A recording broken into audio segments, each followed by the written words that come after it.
Bendiga a todos, aquí el pastor Héctor Quiñones en Conexión Espiritual. Mirando en el día de hoy la lectura titulada Tierra llena de gloria, Salmos 67 hasta el Salmo 69. Vamos a así mismo comenzar con una oración, entendiendo, hermanos, que la tierra sí está llena, como dice el Salmo 19, los cielos cuentan la gloria de Dios, de la gloria, la plenitud asimismo de Dios. Amado Dios, te agradecemos, Padre, por esta oportunidad nuevamente, otro día más de vida que nos das, otro día más de salud, otro día, Padre, el cual podemos acercarnos hacia ti, entendiendo que lo tienes todo bajo control, entendiendo, Padre, que no estamos solos, sino que estás ahí con nosotros en cada momento que te necesitamos. Y cuando aún podríamos decir humanamente que quizás no te necesitáramos, entendiendo que sí te necesitamos en todo momento, para que podamos vivir vidas, Señor, que buscan honrarte en todo lo que hacemos. Háblanos a través de tu palabra en el nombre de Jesús. Amén y amén. Así que, hermanos, podemos ver entonces aquí Salmo 67 al 69. Comienza hablando, ¿verdad?, de una tierra llena de gloria. Es un salmo misionero, el 67, un majestad en lo alto, el 68, y el 69 es un ruego desde un mar de problemas. Así que, ¿cuán digno de alabanza es el gran Dios de Israel? Pues David y Salomón lo muestran en estos salmos cuando dicen que es digno de alabanza por sus juicios en el 67, su compasión y provisión en el 68, el 69 y 70, su atención al clamor de sus hijos y su fortaleza a favor de los débiles en el 71, y el 72, su soberanía sobre las naciones. Así que podemos ver asimismo en el Salmo 67 que sin duda, este salmo, ¿verdad? Habla de lo que es el cumplimiento de la gran comisión que habla el libro de Mateo, en Mateo capítulo 10 28, del 18 al 20. Y cuando Jesús mandó, ¿verdad?, que el mensaje de las buenas nuevas de Dios se llevara a todas las naciones, puede ver que dentro de la gran multitud de los creyentes que en todo el mundo conocen al Salvador, lo alaban por sus buenas nuevas y difunden el Evangelio hasta lograr que haya una gran cosecha, ¿verdad?, de hermanos y hermanas que han podido aprender de la palabra de Dios y entender la grandeza de quién es Dios. Podemos ver también acá que luego en el Salmo 68 se nos habla de que este salmo comienza de la misma manera que el clamor de Moisés en Números capítulo 10:35. Puede leerlo para hacer una comparación. Cuando los israelitas seguían el arca del pacto, es indudable, ¿verdad?, que trajo a la mente los tiempos en que David encabezó una procesión gozosa cuando llevó el arca desde la casa de Obed Edom hasta Jerusalén, como lo dice segunda de Samuel 6, del 11 al 15. Entonces, con gritos de alabanza y sonidos de trompeta, David y su pueblo llevaron lo que era el arca santa hacia el monte de Sión. Las viudas, los prisioneros y todos los que se encuentran solos, ¿verdad?, estaban allá. Si usted es uno de esos que están solos en una situación con una desventaja, únase al rey David, hermanos, en alabanza, y descubra el gran gozo de amar y asimismo servir al Señor. Podemos ver que David alabó a Dios por su protección y su sustento, hermanos, no solamente cuando estaba rodeado de personas, sino también cuando estaba aislado. Lo hizo cuando huyó, lo hizo cuando estaba también en alegría.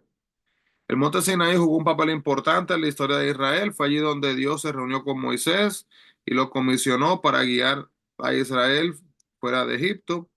Y fue el monte Sinaí a donde volvió la nación de Israel, recibió las leyes y la presencia de Dios hizo que temblara todo, así mismo en el monte, como dice Éxodo 19:18. Y este monte sagrado servía como recordatorio para el pueblo de las palabras y las promesas asimismo de Dios. Imagínalo, hermano, un monte, no una cosita pequeña, ¿verdad? Y cada vez que veían ese monte era como un recordatorio, tipo, vamos a decir, como lo que es un anillo de matrimonio, ¿verdad? Un recordatorio del pacto que se hace en el matrimonio, pues es un recordatorio del pacto que Dios había hecho así mismo con su pueblo. Entonces, de igual manera, pues se menciona en el Salmo 68:13, se habla de lo que es la paloma, y la paloma es un símbolo de Israel, quienes son amados por Dios. Israel está tan protegida y bendecida que ha tomado plata y oro de sus enemigos, aún cuando se quedó en el campamento. Basán, tierra del noroeste de Israel, del noreste de Israel, era un lugar de montes majestuosos, incluyendo al monte Hermón, el más alto y sorprendente de la región. Y la elección que Dios hizo para ubicar el templo, hermanos, en el monte de Sión, comparable a una colina, llevó al salmista a escribir poéticamente acerca de la envidia de los hombres de Basán. Este salmo celebra lo que son las etapas finales de un viaje, ¿verdad? Que comenzó en el monte Sinaí con la construcción del arca y que terminó adecuadamente en el monte Sión, que es el sitio del santuario, el lugar escogido para la morada de Dios de su pueblo. Es posible que describa el traslado del arca del pacto a Jerusalén en el capítulo 68, versículo 17. Y este versículo 18 cita a Efesios 4:8 con referencia al ministerio de Cristo ascendido.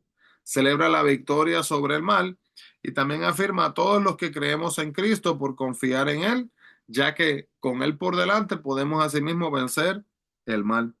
Dios libera a su pueblo y aplasta a sus enemigos, y la salvación es libertad del pecado y de la muerte.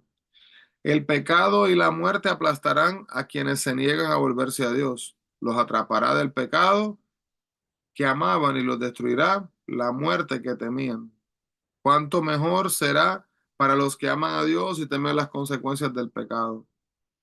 Cuando consideramos todo, hermano, lo que Dios ha hecho por nosotros, debemos de sentir una sensación abrumadora, ¿verdad? De temor reverente cuando nos hincamos delante del Señor y nos postramos a sí mismo en su santuario. Alrededor nuestro hay innumerables señales de su maravilloso poder, y el poder limitado y la ilimitado y la majestad inexplicable nos deja sin aliento en su presencia. Cuán afortunados somos de que Dios nos cuida. Y el Salmo 69, hermanos, es uno de los salmos más citados en el Nuevo Testamento y a menudo se aplica al ministerio y sufrimiento de Jesús.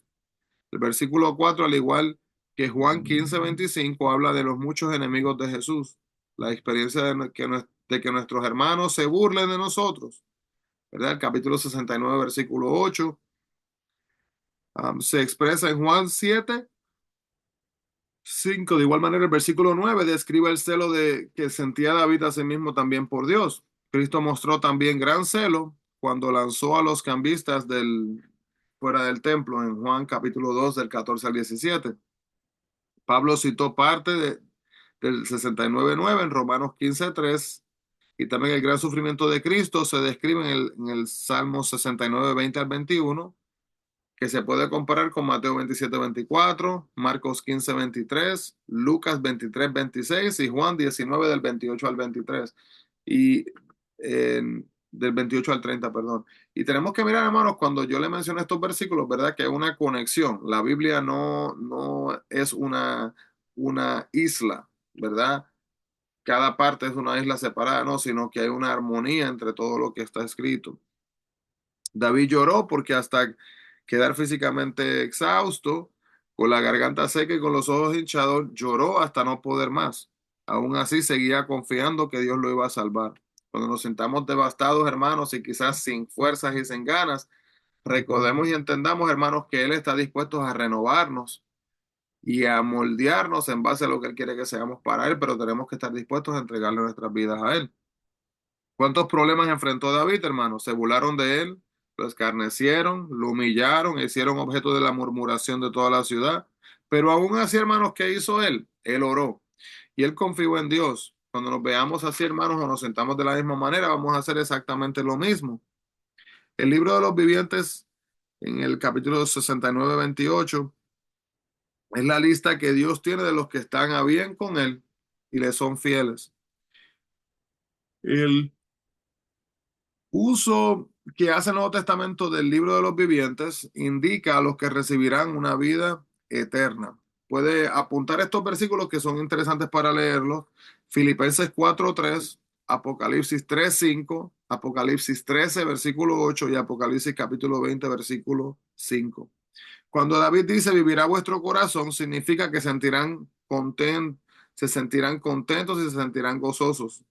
La mayoría de la gente quiere un gozo perdurable y hará casi cualquier cosa para obtenerlo, desde arrebatar el dinero hasta involucrarse en aventuras amorosas.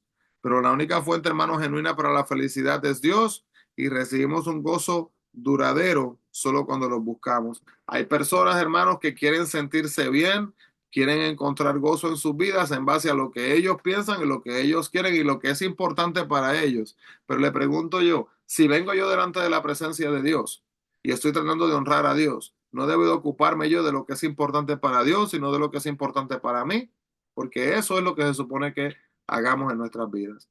Señor, te adoramos y agradecemos, Padre, por esta palabra y por el recordatorio, Padre, que tenemos que buscar honrarte a ti, Señor, y no nuestros pensamientos, no las cosas, Señor, que pueden parecer solamente, aunque grandes en algunos momentos, son solo momentáneas. Ayúdanos, Padre, a poder buscar honrarte diariamente. En el nombre de Jesús pedimos estas cosas, mi Cristo. Amén y amén. Así que Dios les bendiga grandemente, hermanos. Bendiciones a todos y no se olviden, busquemos la presencia del Señor. Bendiciones.